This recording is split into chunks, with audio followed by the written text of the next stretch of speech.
rich. The FBI is a tool of the rich. Stop this hunt, there ain't no witch. The FBI is a tool of the rich. Hey, Fitzgerald, you should know. Grand juries have got to go. Hey, Fitzgerald, you should know. Grand juries have got to go.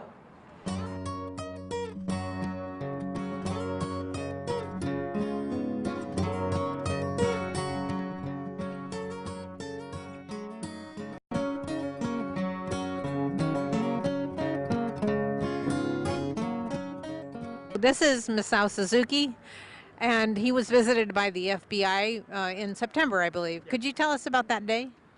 Yes, it was a little before 7 a.m. and I was getting my daughter into the car to take her to school, and the young man came up and he said, "Are you Masao Suzuki?" And I said, "Yes." And then he said, "Hi, I'm from the FBI," flashed his badge. "I'd like to ask you a few questions." And I exercised my right not to talk to him. But because I wouldn't talk to him, he said, "Well, if you don't answer a few simple questions, Mr. Suzuki, we can go ask your neighbors and coworkers." And because of that, I immediately started telling, I called up my vice president of my union and started telling people at school about it, because I think the best way to respond to this is not to talk to the FBI and to tell everyone else about what's going on. Well, the thing is, what they have going is a grand jury, and the federal grand juries are a type of investigative tool where things are really stacked against you. You don't have a right to bring a lawyer in. You don't have a right to call any witnesses on your behalf. And the entire purpose of it is to try and get you to say things that they want you to say about other people, or to say something that is untrue, and that's a federal crime. And the same thing goes with the FBI. They're fishing for information. And again, if you say anything that's untrue to them, if you do talk to them, please don't lie, because that is a federal crime.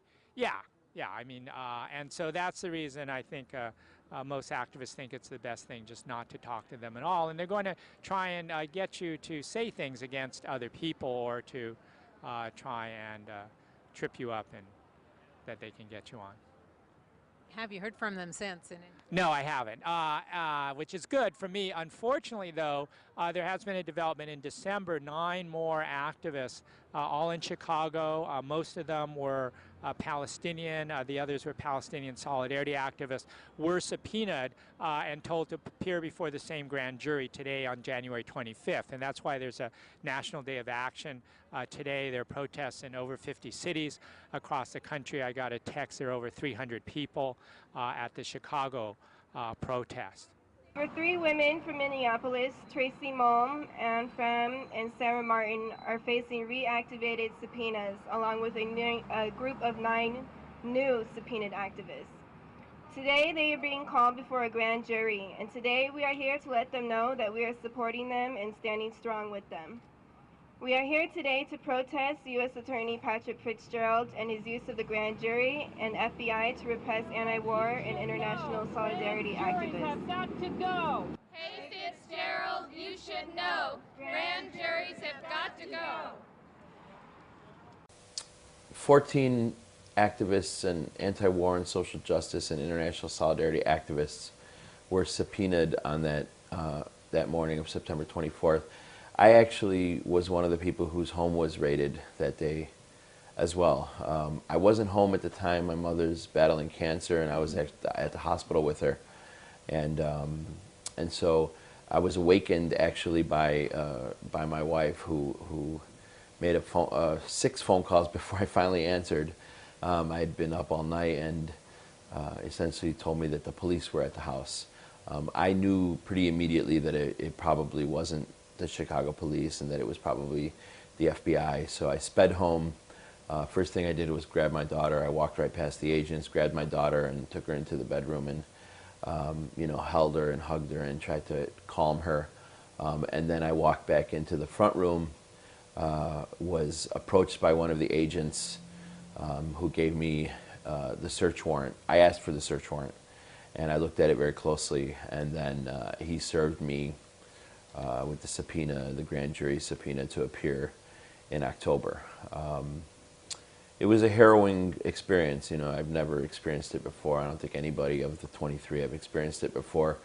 So I tried to walk around the home and follow them to see what they were, where they were going in the home, what they were trying to collect. One of the things that we've done in the social justice movement is that we do get trainings on this sort of thing and how to deal with law enforcement and that.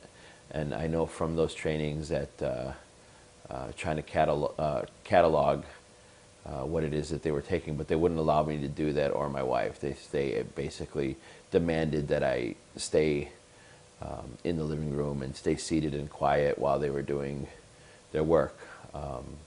Essentially, they took everything in my home that had the word Palestine on it. Books, flyers, brochures. They took a number of personal pictures, including pictures of my wife and daughter's recent trip to Palestine. They'd been there in the summer of 2010. They copied the hard drive of my laptop. They took an old phone of mine. And like I said, a lot of video and pictures as well. I knew that during the civil rights movement, the FBI had spied on and harassed different civil rights leaders, including Martin Luther King, whose name this library bears. And in particular, King was targeted when he began to speak out against the war in Vietnam. And this was part of the FBI COINTELPRO program that was aimed at the civil rights movement and the black liberation movement. And I know that 10 years ago, the Arab American and American Muslim communities started facing FBI and other government harassment, infiltration, and attempts to get people to commit acts of violence. And so it wasn't a surprise totally that this was happening to me, but at the same time I think it's a serious expansion of the government attempts to suppress opposition, an expansion that began and continues against Arab Americans and American Muslims, and now is including the anti-war movement, and in particular people who've done solidarity work, who've traveled to other countries and seen the effects of U.S. military aid and U.S. wars and U.S. occupations. So anyway, I want to just wrap up. I was listening a week ago on the Martin Luther King holiday to a speech that Martin Luther King gave called Why I Opposed the War in Vietnam. I think it's April 30th, 1967, but there's a number of clips on YouTube. And one of the things I think he said, that he did say that I think is very important, and I think we need to all keep in mind, is that he said that before I can raise my voice again against the violence of the oppressed, I have to speak out against the greatest purveyor of violence in the world, which is our own government. And I think that same thing holds true today, that we have to fight these FBI raids and the grand jury, and we have to build the anti-war movement. And I encourage all of you to continue to come out to protest, to go to San Francisco for the protests there. Thank you very much.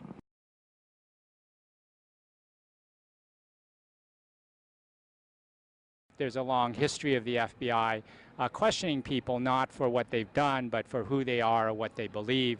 In the days after December 7th, 1941, the FBI and other government agents arrested hundreds and ultimately a total of 2,000 leaders, business people, church people, flower arrangers, dance teachers, anyone who had ties with Japan in the Japanese American community. This was prior to the mass roundup of Japanese for concentration camps. And then I knew in the 60s the FBI had a COINTELPRO program that spied on and tried to harass and disrupt different civil rights and activist organizations. They spied on Dr. Martin Luther King. They helped carry out a program to disrupt the activities of the Black Panther Party. And then most recently, in the last 9 years since September 11th, many Arab Americans and American Muslims have been singled out by the government for questioning. Mosques, Islamic centers have been infiltrated, etc. Code Pink, Women Against War, we're here, and we're happy to see so many other people here. It's great to be in solidarity with these activists in the Midwest who are being targeted by the FBI simply because they are peace activists and solidarity activists. But we also have to remember that we are here to protest the use of our tax dollars to build up a huge apparatus, a surveillance apparatus that is getting larger every day. There was a very good series of articles in the Washington Post called Top Secret America, and it documented what was happening all over our country, that our tax dollars are used to fund FBI raids, FBI sting operations. Can you believe that the FBI recruits people who get tricked into thinking that this is the right thing to do, and they go along with a plot that the FBI has dreamed up? For example, in Portland, Oregon, they had a plot that was going to supposedly explode a bomb during the Christmas tree lighting ceremony. It turned out this was an FBI sting operation, completely instigated and set up by the FBI. In New Jersey, there was the case of the Fort Dix 5. In New York, there was the case of the Newburgh 4. There was a case of a pizza parlor owner and an imam in Albany, New York. All of them were convicted, even though no crimes were committed, no people were injured or killed. So this has to end. And remember back when everybody thought that Big Brother was something that happened in another country, happened in the Soviet Union, that spying on people, surveillance, that was happening in East Europe and East Germany somewhere. Why should we tolerate it here? We absolutely should not tolerate it. And now we are expected to believe that we are safer because we go through all of these checkpoints at the airport, we go through the body scans and whatever else they come up with. We're supposed to believe that we're safer because the FBI has initiated these sting operations. That's absolutely not true. So I want to say to the FBI agents and their paid informers who may be here today, we ask you to cease all operations against peace-loving Americans and instead target the white-collar felons, the Wall Street robber barons, and the corporate crime syndicates who are ruining our economy, and those war criminals amongst us, like Condoleezza Rice, Bush, Cheney, Rumsfeld, all of them, who were walking about free in this country. That's who should be targeted. And if you want help rounding them up, we'll be glad to volunteer to do that too. Thank you.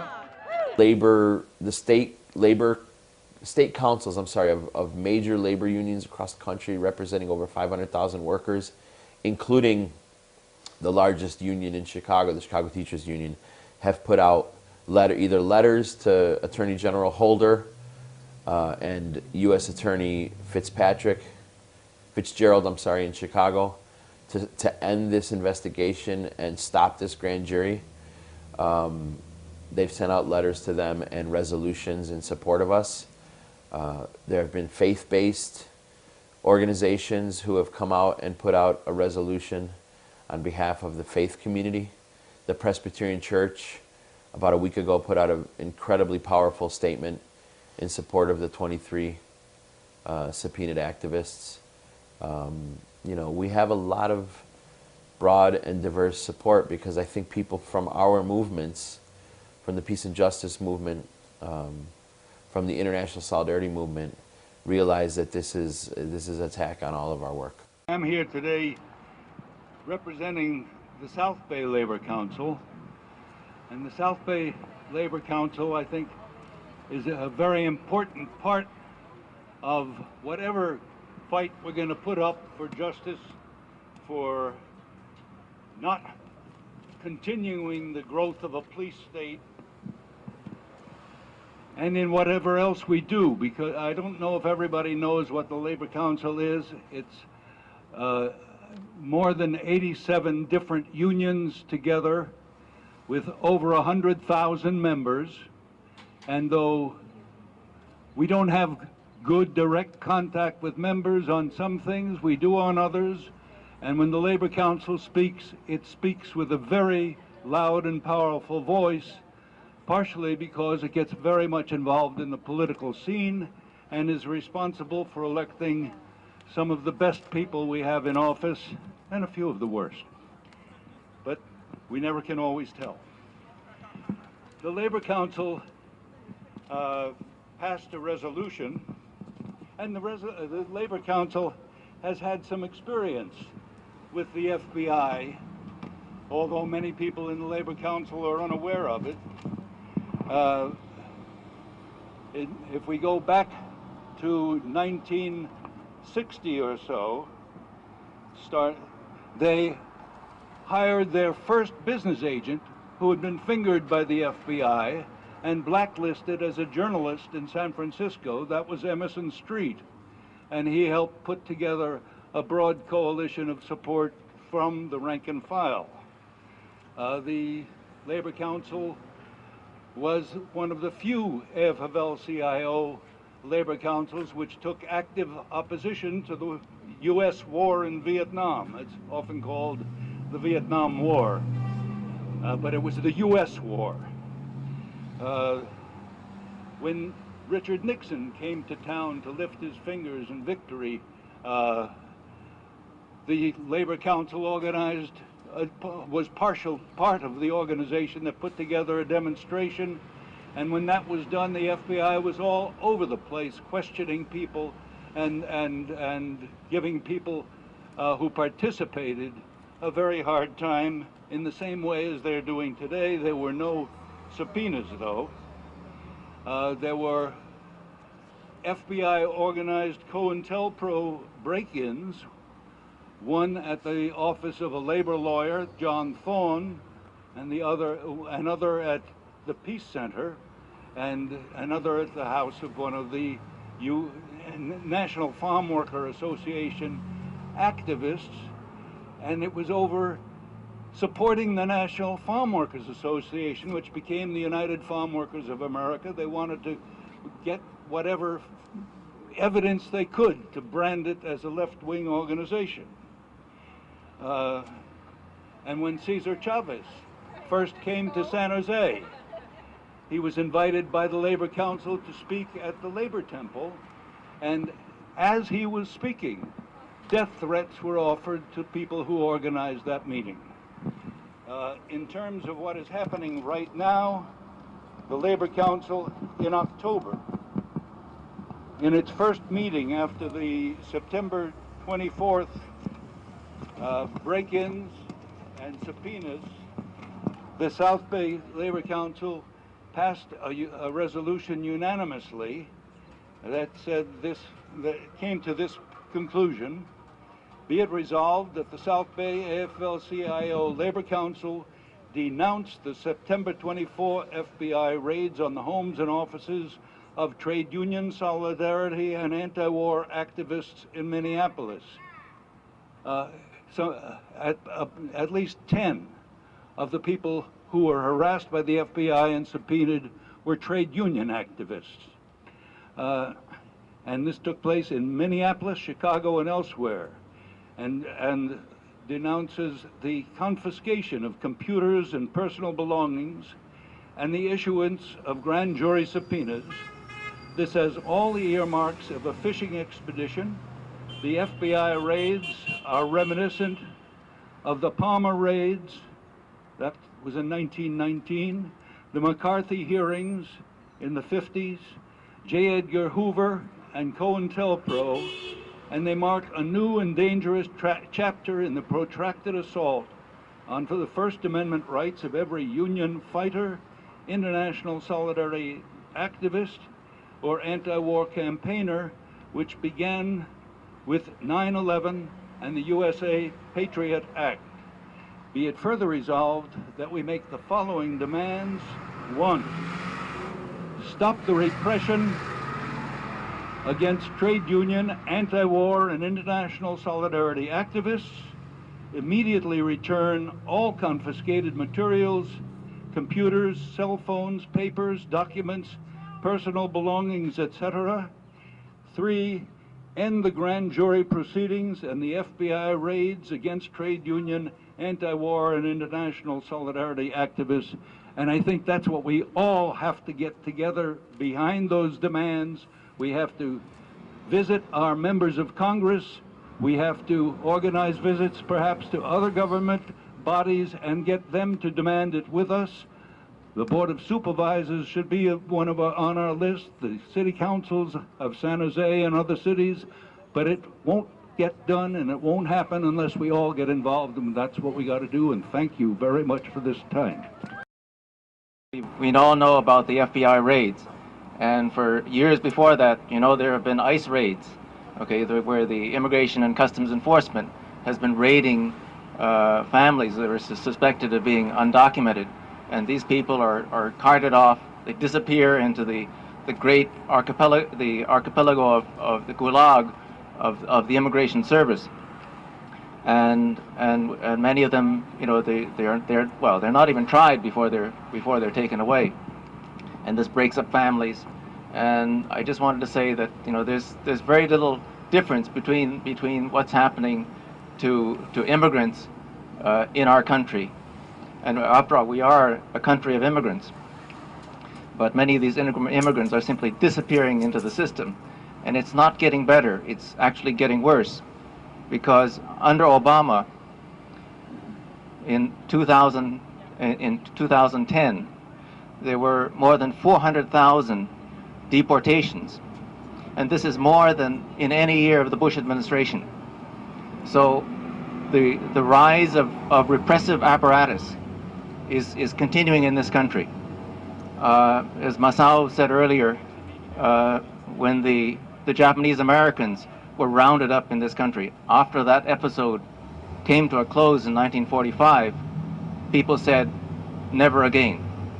Never again are we as a country, as a democratic country, supposedly democratic country, going to do that again. And then, of course, it happened again during the McCarthy era, and the witch hunts against people who were suspected of being unpatriotic. And then in 2001, it happened again after 9/11. 3,000 Muslims and people of Arab descent residing in the United States were rounded up. They disappeared into the government prison system without trial. And so every time this happens, we say never again, but it continues happening. So the struggle for freedom, the struggle for liberty continues.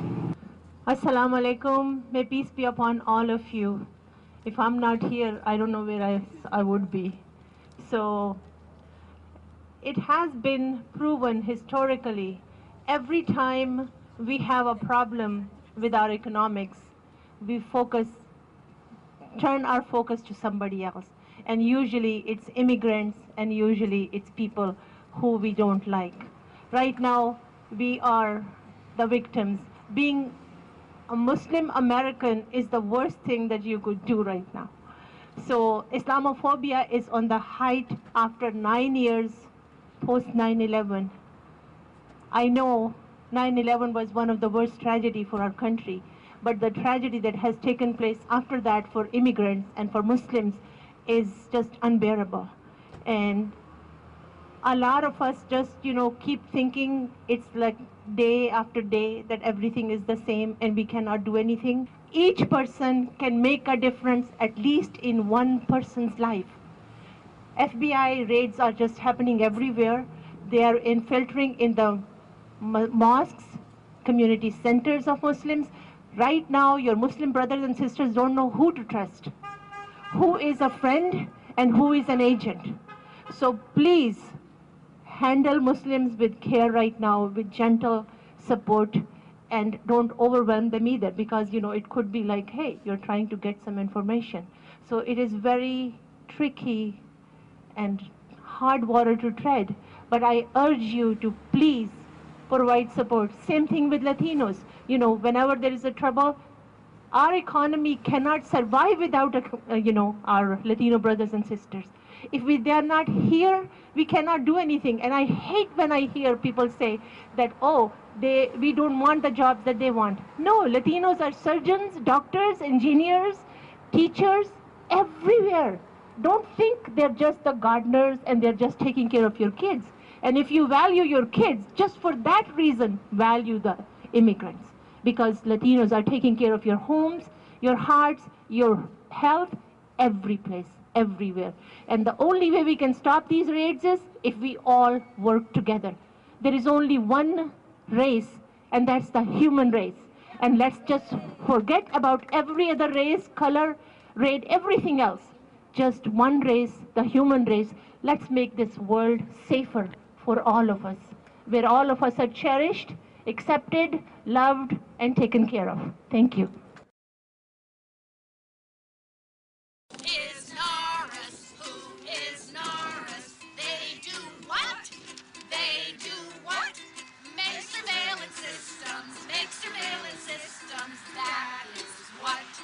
That is what. What's that system? What's the system? What's its name? What's its name? Deep packet inspection. Deep packet inspection. DPI. DPI. They're in Egypt. They're in Egypt. Pirates rule. Pirates rule. Using Nara systems. Spying on protesters. It's not right. It must stop! Woo! Hands off, hands off, hands off their internet privacy.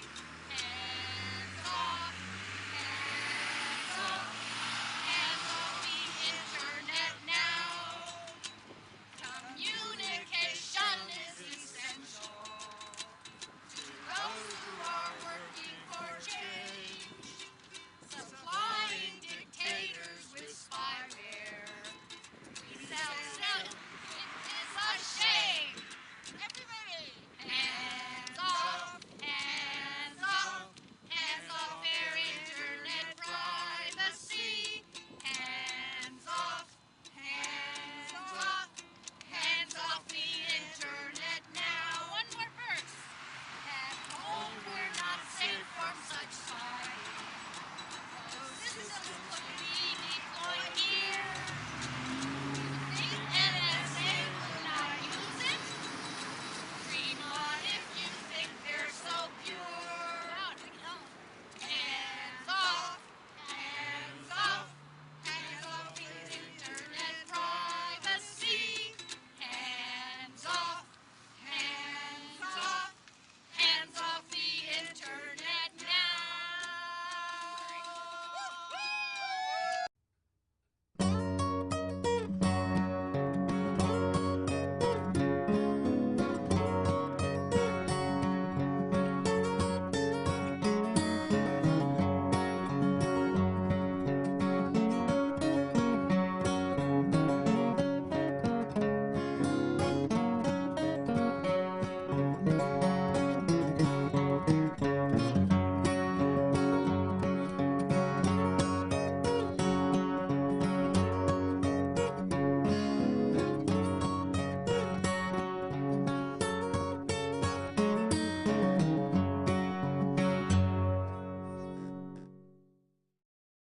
Patrick Fitzgerald and his use of the grand jury and FBI to repress anti-war and international solidarity activists. Have got to go. Hey Fitzgerald, you should know. Grand juries have got to go.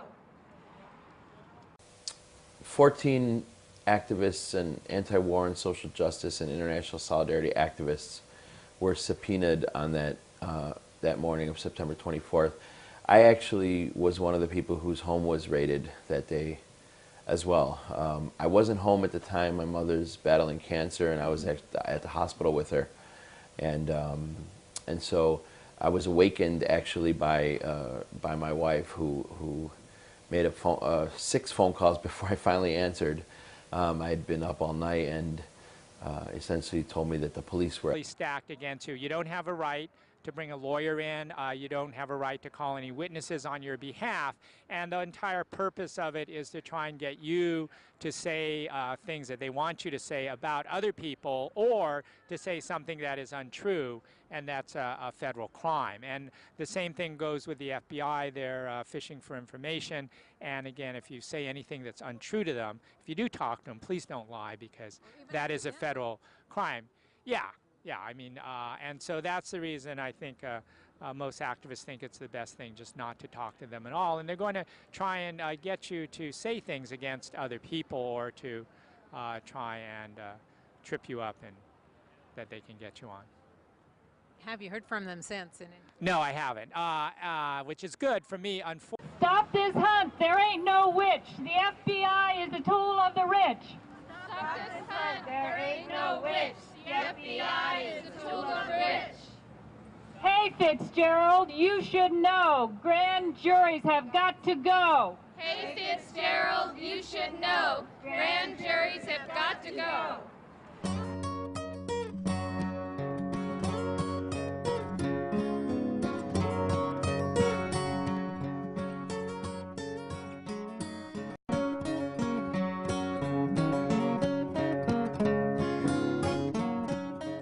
This is Masao Suzuki, and he was visited by the FBI in September, I believe. Could you tell us about that day?